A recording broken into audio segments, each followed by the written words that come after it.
தமிழகத்தில் +2 பொதுத் தேர்வு முடிவு வெளியானது. அல் மக்தூம் சர்வதேச விமான நிலையத்தை விரிவாக்கம் செய்ய துபாய் ஆட்சியாளர் ஷேக் முகமது $35 பில்லியன் ஒப்புதல் அளித்துள்ளார். துபாய் 2024 AI சார்ந்த முக்கிய திட்டத்தை அறிவிக்கிறது. புதிய வணிக உரிமம், முதலீட்டு இன்குபேட்டர் தொடங்கப்பட்டது. ஒவ்வொரு அரசாங்க நிறுவனத்திலும் AI CEOக்கள் நியமனம். சில்லறை முதலீட்டாளர்களுக்கு உயர்தர மற்றும் பல மில்லியன் டாலர் மதிப்புள்ள துபாய் மாளிகைகளில் பகுதி உரிமைகளை வழங்க இந்தியாவின் HBETS நிறுவனம் அலுவலகத்தை திறக்க கூட்டாண்மைகளை ஆராய்ந்து வருகிறது. கூகுள் ஆப்ஸ் பெங்காலி, தெலுங்கு மற்றும் தமிழ் மொழிகளை சேர்த்துள்ளது. வணக்கம் தமிழ் சொந்தங்களே, ஒவ்வொரு வெள்ளிக்கிழமையும் சென்ற வாரத்தில் நடந்த முக்கிய நிகழ்வுகளின் தொகுப்பினை வழங்க இருக்கிறோம். தவறாமல் பாருங்க. நம்ம கதிரவன் சேனலை சப்ஸ்கிரைப் செய்யுங்க. தமிழகத்தில் +2 பொதுத் தேர்வு கடந்த மார்ச் மாதம் நடந்து முடிந்தது.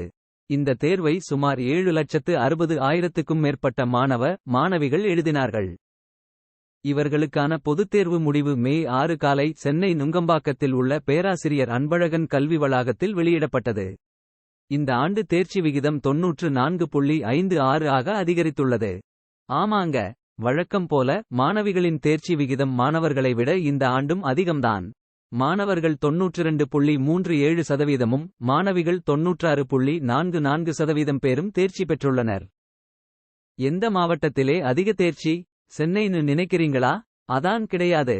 97.45% தேர்ச்சி பெற்று திருப்பூர் மாவட்டம் முதலிடம் பெற்றுள்ளது. இரண்டாவது இடத்தை ஈரோடு மற்றும் சிவகங்கை மாவட்டங்கள் பெற்றுக்கொள்ள கடைசி இடத்திலிருப்பது திருவண்ணாமலை. அல் மக்தூம் சர்வதேச விமான நிலையத்தை விரிவாக்கம் செய்ய துபாய் ஆட்சியாளர் ஷேக் முகமது $35 பில்லியன் ஒப்புதல் அளித்துள்ளார். ஐக்கிய அரபு எமிரேட்ஸின் துணைத் தலைவரும் பிரதமரும் துபாய் ஆட்சியாளருமான ஷேக் முகமது பின் ரஷித் அல் மக்தூம் தெற்கு துபாய் அல் மக்தூம் சர்வதேச விமான நிலையத்தில் புதிய பயணிகள் முனையத்திற்கான திட்டங்களை மதிப்பாய்வு செய்தார்.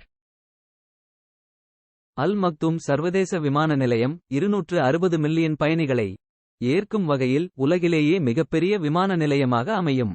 இது தற்போதைய துபாய் சர்வதேச விமான நிலையத்தை விட 5 மடங்கு அதிகமாக இருக்கும். மேலும் துபாய் சர்வதேச விமான நிலையத்தின் அனைத்து செயல்பாடுகளும் வரும் ஆண்டுகளில் அதற்கு மாற்றப்படும்.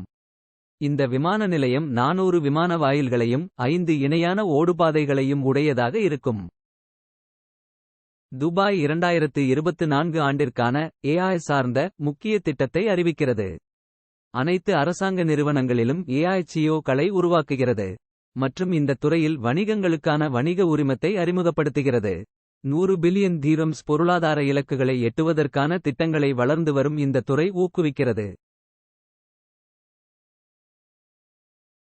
ஐக்கிய அரபு எமிரேட்ஸில் வசிக்கும் உள்நாட்டவர்கள் மற்றும் வெளிநாட்டவர்கள் விரைவில் உள்நாட்டு சந்தையிலும் இந்திய சந்தையிலும் மிக குறைந்த தொகையை முதலீடு செய்து பகுதியளவு முதலீடுகளை அதிக அளவில் முன்னெடுத்துச் செல்லும் ரியல் எஸ்டேட் வளர்ச்சியில் தீவிரமாக பங்கேற்க முடியும்.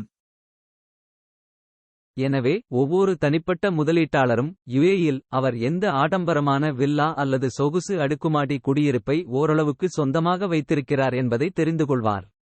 சில்லறை முதலீட்டாளர்கள் தங்கள் பங்குகளை அல்லது மியூச்சுவல் ஃபண்டுகளின் யூனிட்களை எப்படி விற்கிறார்கள் என்பதைப் போலவே எப்போது வேண்டுமானாலும் வெளியேறலாம். கூகுள் அறிவித்துள்ள 52 கூடுதல் மொழிகளில் பெங்காலி, தமிழ் மற்றும் தெலுங்கு ஆகிய மொழிகளை சேர்த்துள்ளது. கூகுள் ஒர்க்ஸ்பேஸ் இந்தியாவை நுகர்வோர் இடத்திலும் வணிகத்திலும் ஒரு வலுவான சந்தையாக பார்க்கிறது என்று VP மற்றும் GM அபர்ணா பப்பு சமீபத்தில் கூகுள் கிளவுட் நெக்ஸ்ட் 24 மாநாட்டில் கூறினார். நன்றி நேயர்களே, இத்துடன் இந்த வாரம் நிகழ்ச்சி நிறைவு பெறுகிறது. மீண்டும் அடுத்த வாரம் சந்திப்போம். அதுவரை உங்களிடமிருந்து விடை பெறுவது கதிரவன் தமிழ் இசை. மறக்காமல் சப்ஸ்கிரைப் செய்யுங்கள்.